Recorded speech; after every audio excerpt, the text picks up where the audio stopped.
Busy day today. Got my friend Charles coming over to help me. Let me show you what's going on. So we got a nice mess of piping going on there. And the turbo we did mock up, so it does fit right here. Got to put in the return line, which has to go to the oil pan, which is underneath the truck. However, it's pretty tight with that cross member there to pull the oil pan, as you could see. So we got to lift the motor up a couple inches, pull the oil pan out, and put it in the return line. Using a 1/2-inch socket, remove all the bolts, and then where I'm pointing is where you're going to place your block of wood to jack up the motor and finagle the oil pan out of the way. And of course, while we're lifting the motor up to get to the oil pan, we're going to put new gaskets on the oil pan and reseal all of that. Here's our return fitting, which we'll drill and secure into the oil pan. And I have an adapter to move my oil filter location out so it's easier access to change in the future.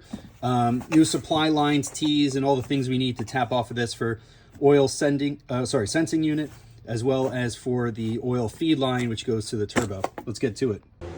There's the oil pan. Let's drain the oil. You need a 7/8 socket, and I got my nice gear wrench, new flex head 3/8 ratchet. Can't wait to use that. Let's get the oil out of there. I've not changed the oil since I've owned this truck, so let's see what this looks like. Hopefully I don't make a huge mess. There we go. Woo! All right, it is black, but I don't see anything shining. We're gonna look at this more in depth in a moment. Yep, the old oil is certainly black. I'm not seeing any metal flakes, which is good. Very black oil. We are giving a refresh with this turbo project though, so let's keep it moving. Time to start unbolting the oil pan. Okay, I'm all set up. I got gloves. I have a tray to catch all my bolts, 3/8 ratchet. I like Milwaukee. I like their tools for working in the garage. So I got a 3/8 ratchet here, and then their impact wrench is great. And I have a bunch of extensions. By the way, 1/2-inch and 9/16 are essentially the socket sizes you're going to need to take apart 90% of a 65 F100. Having the right tools definitely makes this easy. All right, so Charles is here. He's very uncomfortable. We got a bunch of freaking tools out. And so the pan's loose. We had to drop the pivot arm. We took out the inspection tray from the transmission. We're going to see if we could slide this sucker back. If not, we're lifting the engine. Okay, so found out why the oil pan was leaking towards the back. We got that out. Had to do some sketchy stuff with the block and lift up the motor 3 inches. We were able to get this out by removing the lower oil intake tube from the melting oil pump that's in the truck, and then get this out at an angle. Time to clean all this up, get it back together. We're gonna drill a hole, probably up to 3/4 of an inch to fit this in. This will screw in.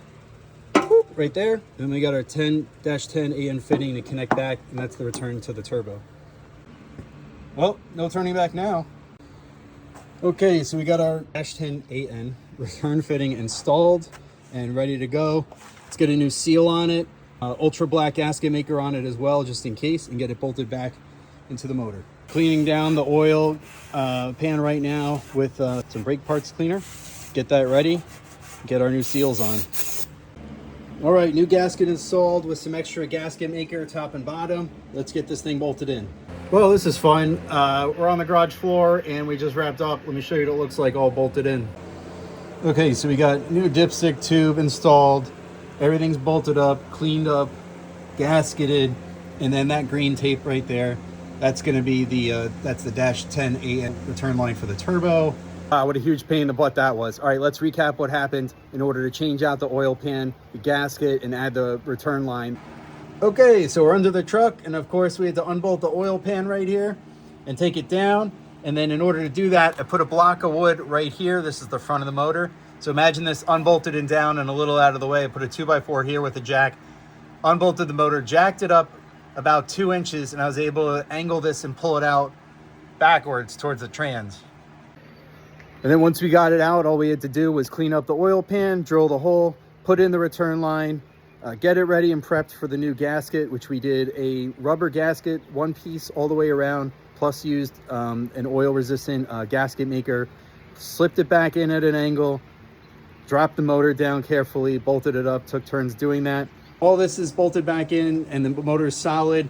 Oil pan's done and ready so I can fill it with fresh oil. I do need to change out, I bought an adapter for here to kick this forward to make it easier to change out filters in the future. So I'm going to change that first and get my oil feed lines ready. And then I have to finish connecting the driver's side to passenger side, bolt up the turbo, get working on the exhaust, and hook up all my connections. It's been a really long journey trying to do a turbo project on the weekends. Follow along. Come check me out on the next episode.